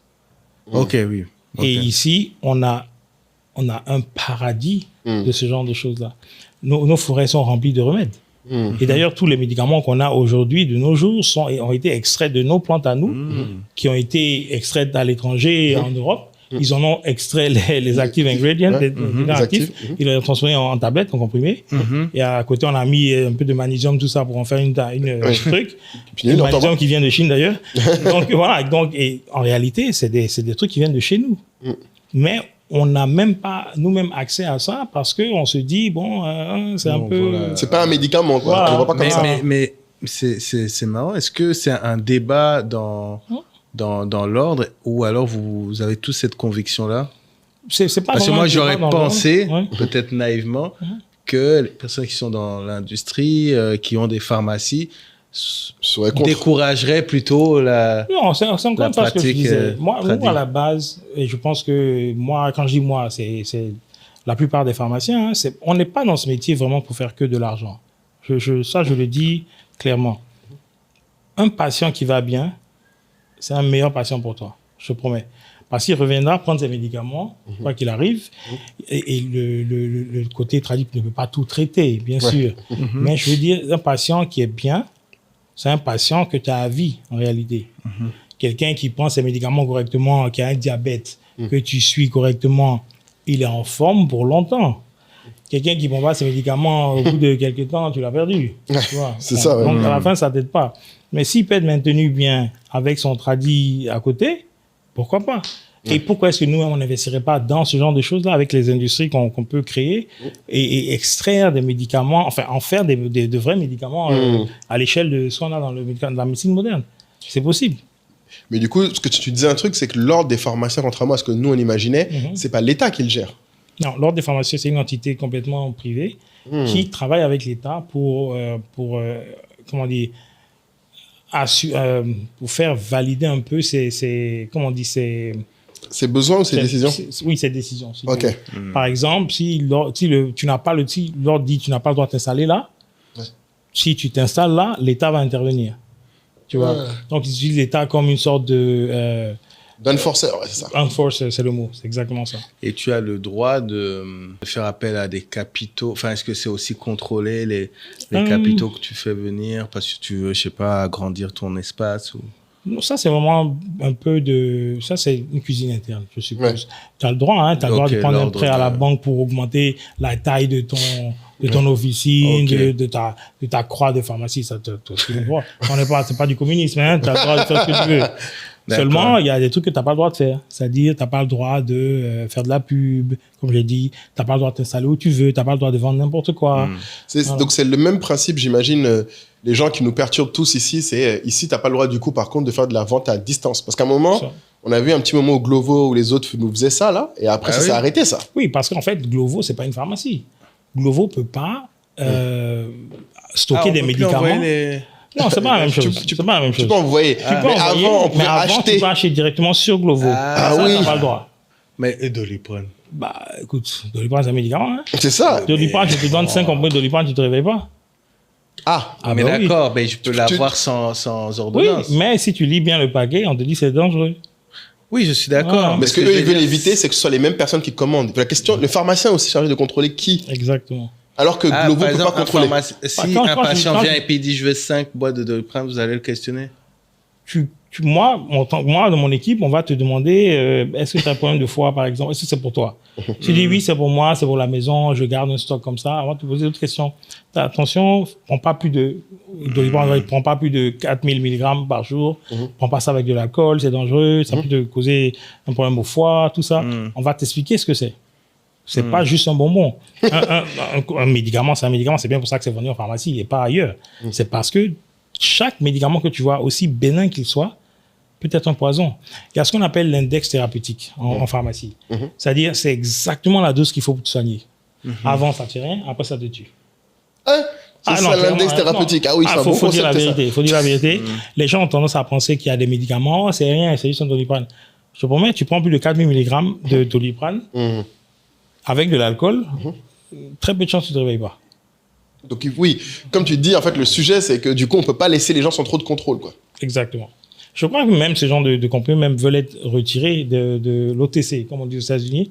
Ils ont voulu même enlever tout ce qui est acétaminophène, c'est-à-dire paracétamol, des shelves over the counter parce que les gens commencent à en abuser. Oui, parce que aux États-Unis, tu as le truc où tu demandes avec l'ordonnance, c'est le truc où tu prends en passant directement, comme ça. Voilà. Ça s'appelle OTC, over the counter. Ça, tu peux prendre sans ordonnance. Même ça, aux États-Unis, ils veulent enlever de ces shelves-là, ils veulent enlever le Doliprane. Ah, même les Américains. Bah oui, parce que même les carrés, alors même eux qui cherchent l'argent. Voilà, parce que c'est vraiment quelque chose de toxique. Ok, donc la vente à distance, c'est la vente à distance, il faut la qualifier. Bon, moi, je dis pas, faut la qualifier. Les gens font beaucoup d'amalgame. Avoir une pharmacie digitalisée, c'est-à-dire qui n'a pas de mur, ça pour moi c'est totalement illégal. Parce que tu ne peux pas savoir ce que c'est en réalité. Tu peux pas. Il n'y a personne à qui. Il n'y a pas de représentation. Il n'y a personne. Il n'y a pas de responsabilité à assigner. Tu vois. Et ça, c'est dangereux. Parce que ça laisse la place à beaucoup comme on a dit, on parlait de dérives. On a parlé des médicaments contrefaits. Ils peuvent trouver un circuit dedans. Et c'est ça le danger. Donc, quand l'ordre de pharmacien met quelque chose en place, dit on ne fait pas ça, c'est parce qu'ils savent qu'il y a des ouvertures, des dérives potentielles.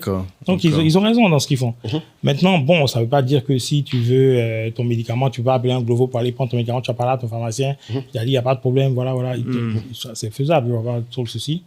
Mais tout ne peut pas être automatisé et systématisé parce que c'est quand même risqué.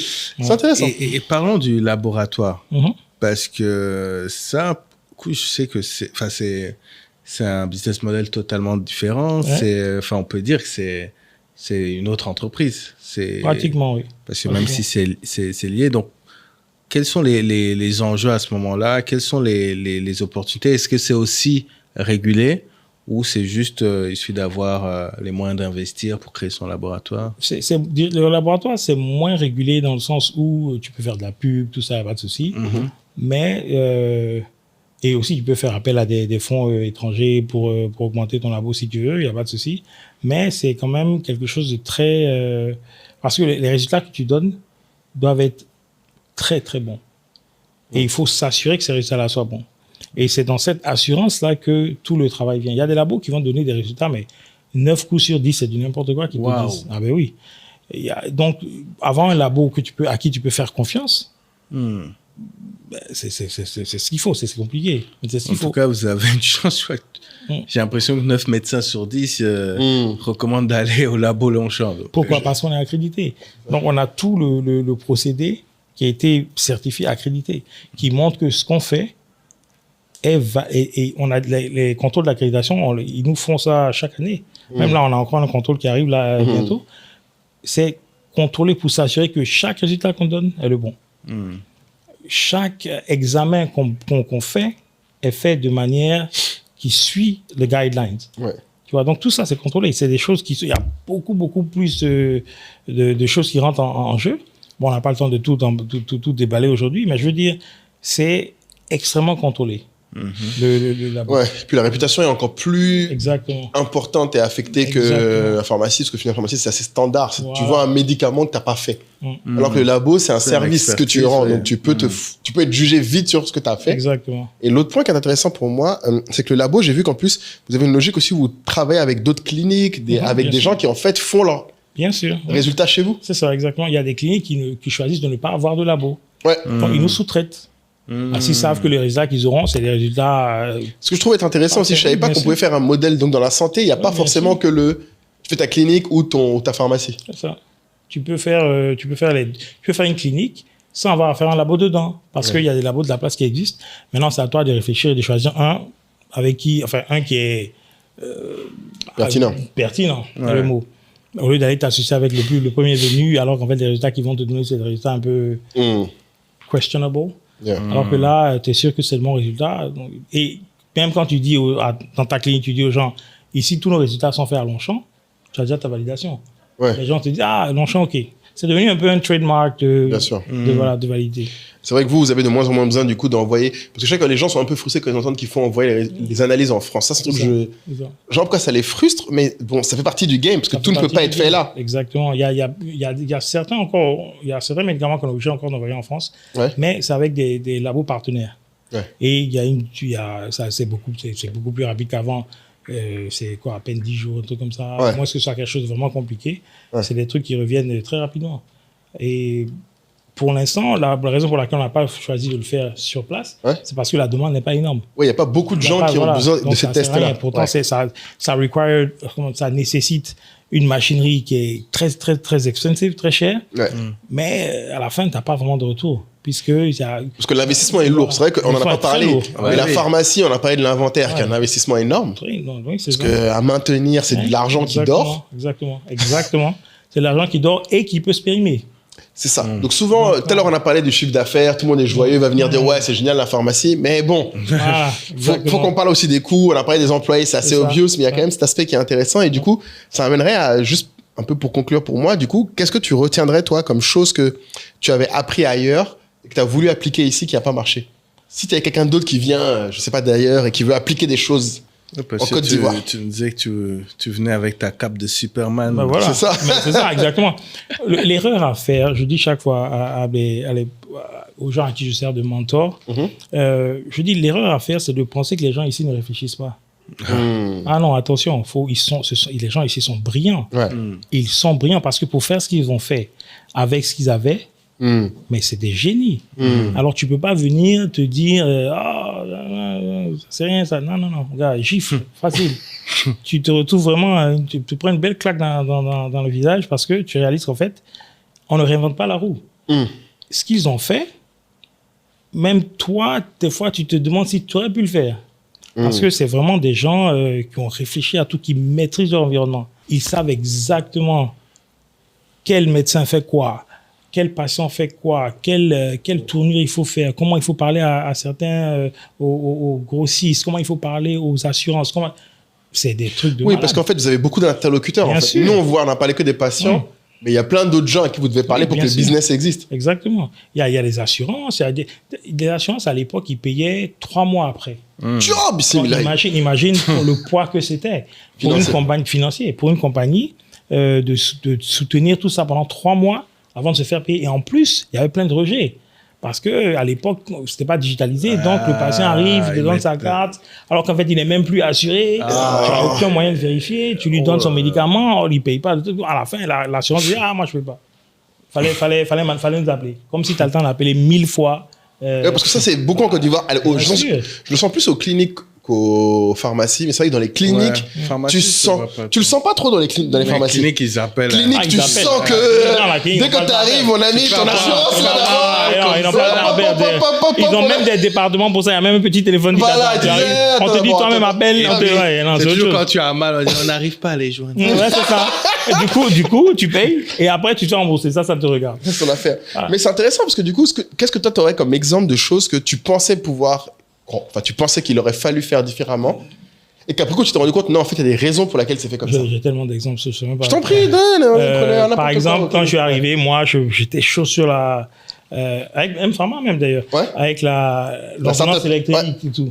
On disait, il fallait faire le concept de l'ordonnance électronique. C'est-à-dire, c'est quoi ça? C'est-à-dire, le pharmacien, le médecin, il est sur son ordinateur ou sa plaquette, sa tablette, il reçoit le patient, il finit de recevoir le patient, il envoie une ordonnance digitale à la pharmacie du choix du patient. Donc, le patient arrive, le médicament l'attend tranquillement à la pharmacie, il arrive, il donne son nom, le pharmacien prend son paquet, il le reçoit, il lui explique le médicament et le gars, il paye, il se casse. Donc, ça fait que c'est un streamline, mais parfait. Il n'y a pas d'attente, il n'y a vraiment pas de temps d'attente. Un pick-up. Tu pick-up et quand tu es le patient, le pharmacien t'explique ton médicament. Donc, il y a vraiment, pour moi, c'était une évidence. La technologie. Mais c'était quoi le problème? Le problème, c'est que c'est du digital. C'est-à-dire? Donc, il y a 900 000 à peu près pharmacies en Côte d'Ivoire, et elles ne sont pas toutes à Abidjan. Elles n'ont pas tout accès à Internet. Donc, déjà, tu privilégies certaines pharmacies vis-à-vis de d'autres. Ouais. Donc, on te dit, mon petit, c'est bien, mais non. Ouais, le médecin, ça le fatigue peut-être. Le médecin, encore une fois, encore, ils s'en foutent parce que eux, au contraire, pour eux, ça leur permettait d'avoir un historique. Merci. Ouais, parce qu'il leur manque aujourd'hui. Digital du patient, exactement. Ouais. Voilà. Même ça, on y a travaillé. Parce que je sais qu'Aeon, on a reçu la startup Aeon ici, lui, il parlait de ça, le dossier unique du patient. Comme ça, quel que soit le patient va, il a ça avec lui. Ouais. Même ça, c'est compliqué. Mais tu dirais qu'en fait, ces choses-là, ce qui les rend compliquées, c'est les réalités d'infrastructure seulement, ou il y a d'autres sujets où c'est des trucs de comportement aussi? C'est un mélange de tout. Ah ouais? Aujourd'hui, à l'heure d'aujourd'hui, il y a 9 ans plus tard, tout le monde est digital. Oui. Le médecin, même si tu lui mets ça sur son WhatsApp, cellulaire, il fait ça rapidement. Voilà. Donc tout le monde est dans l'ère digitale. Alors que nous, quand on emmenait ça à l'époque, c'était du neuf. Personne n'était digitalisé. Donc tu penses que c'est aussi le timing? C'était le timing à l'époque. Et aujourd'hui, j'ai juste plus la force de faire ça. Je veux dire, je laisse les enfants là le faire. Tu vas faire un de tes neveux et nièces là, reprendre ça. Là, ils vont gérer ça. Je suis en mode mentor. Là, c'est fini. Là. Donc, j'aide les gens. Il n'y a même pas plus tard qu'il y a 3-4 jours, j'ai un ami qui me parlait de ça parce qu'il a eu une expérience similaire dans une urgence. Il dit, mais pourquoi est-ce que mon enfant ne s'est pas venu à temps? Donc, il m'a appelé parce qu'on lui a donné mon numéro, parce qu'il a vu le... Donc, je lui ai dit la même chose. Je lui ai dit, non, c'est bien sûr, c'est faisable. Oui, je t'encourage, vas-y. Bon. Mais bonne chance. Bonne chance. Mais parce qu'en fait, ça veut dire que la personne, après, toi, tu dirais de ton expérience, c'est qu'en fait, il y a aussi beaucoup d'interlocuteurs. C'est qu'en fait, je pense que souvent, quand on voit des solutions comme ça, on sous-estime le nombre de gens dont il faut changer le comportement. Et c'est pour ça que je dis, il faut pas, quand tu arrives, la plus grosse erreur, c'est de croire que les gens en face de toi sont bêtes. Parce que ce à quoi tu as pensé, ils ont pensé 1000 fois avant toi. Mais s'ils n'ont pas fait, c'est parce que c'est pas possible.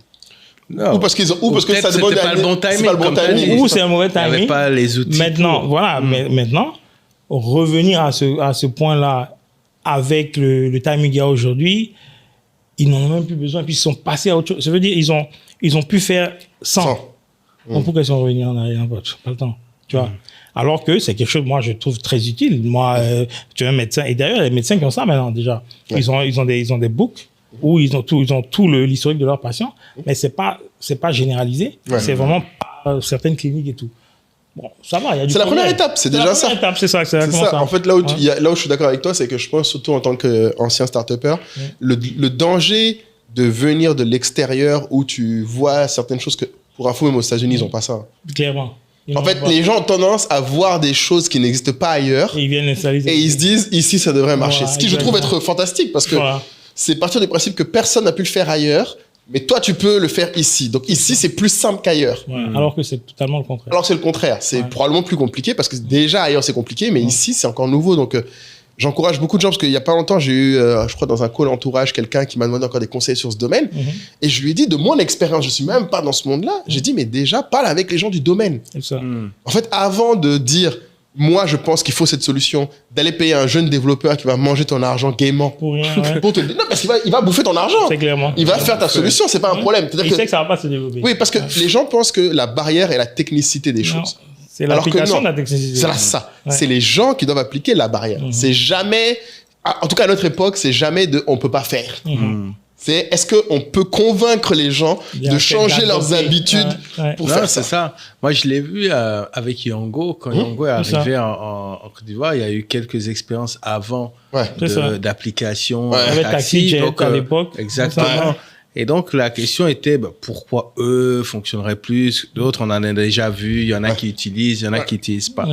Mais ce qu'il faut savoir, c'est que Yango a envoyé des gens dans les gares de taxi pour chaque soir discuter avec les taximens corps à corps. C'est ça. C'est pas juste j'envoie un truc dans. C'est exactement ça. Et ils ont mis de l'argent. Funny story, le jeune russe qui a développé Yango. On s'est retrouvé dans le même hôtel en Turquie.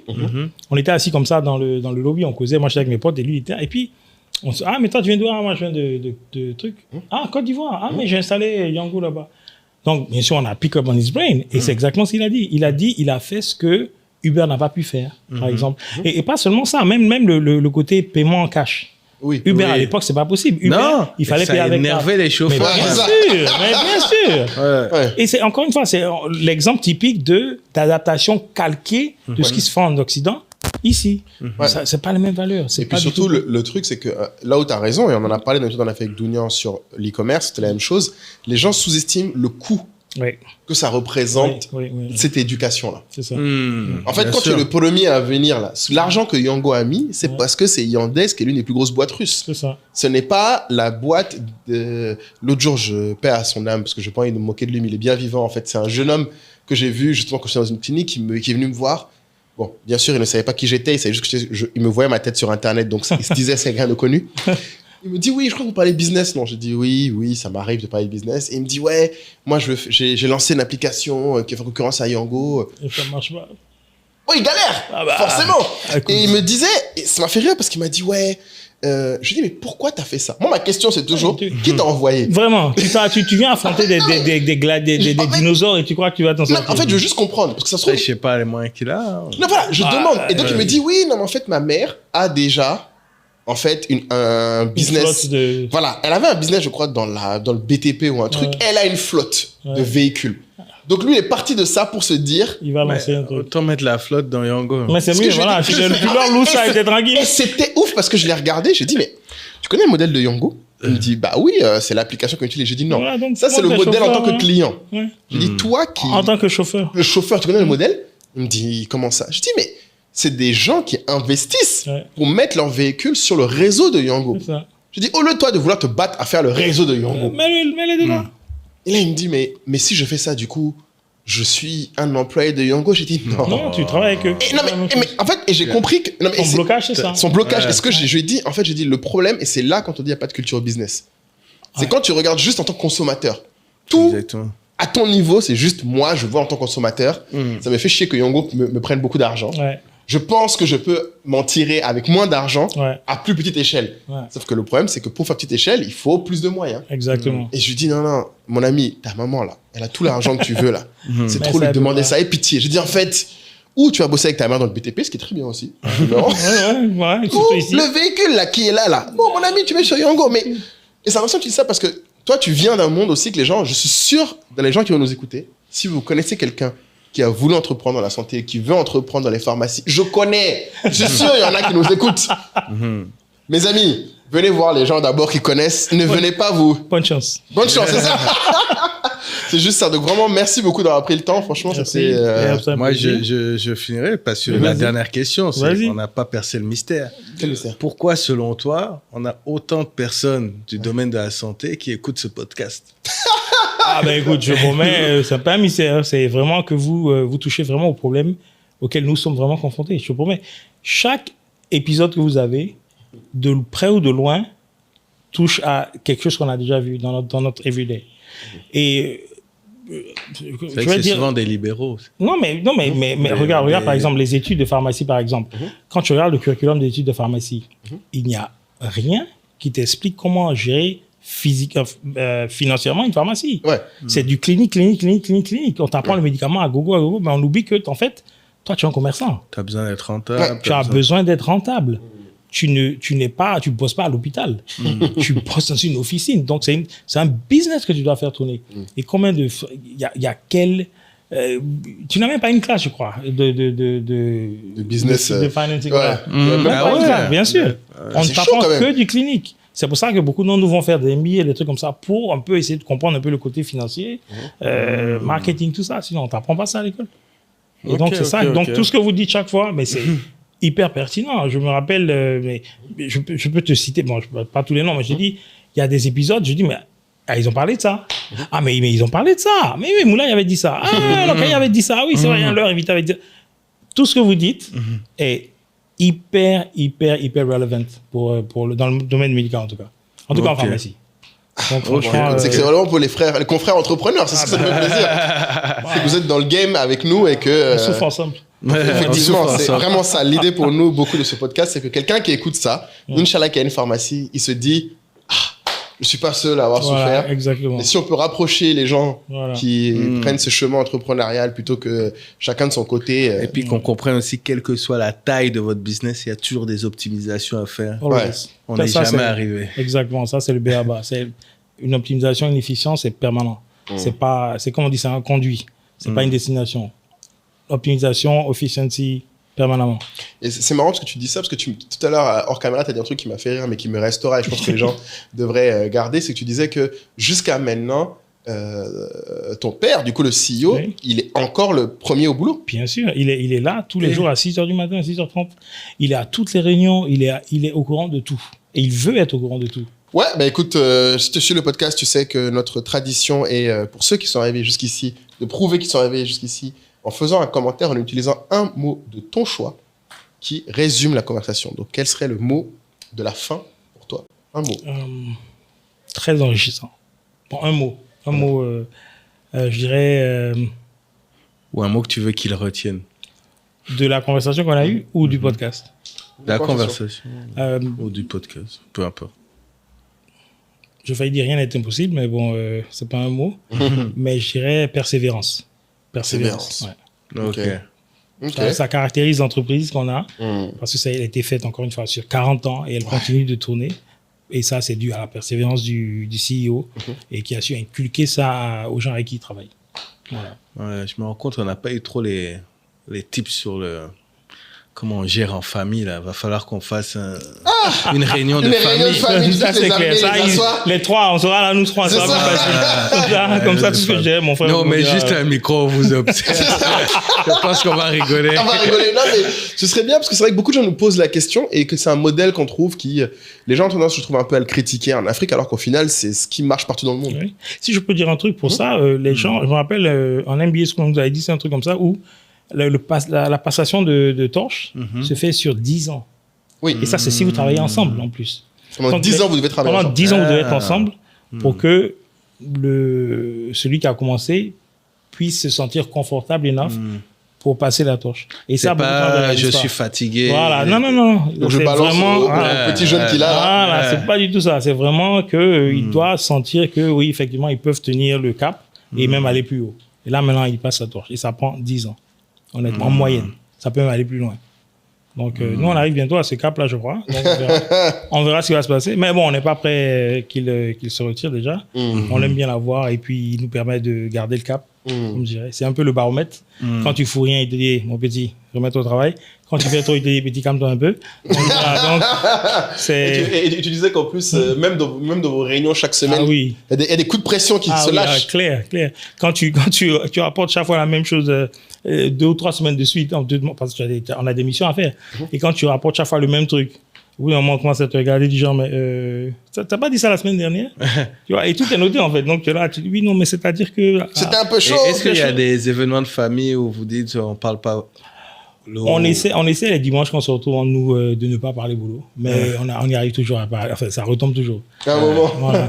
C'est un moment un peu qui nous dit bon, allez, ça va, calmons-nous, on est là pour autre chose. Sinon, c'est it's on our mind, man, 24/7. So, Amen. Ouais. Ok. Bah, écoute, merci beaucoup. Fabien. Merci beaucoup. Super enrichissant. Merci. Donc, abonnez-vous, les amis, parce que c'est la façon gratuite de nous aider, parce que bon.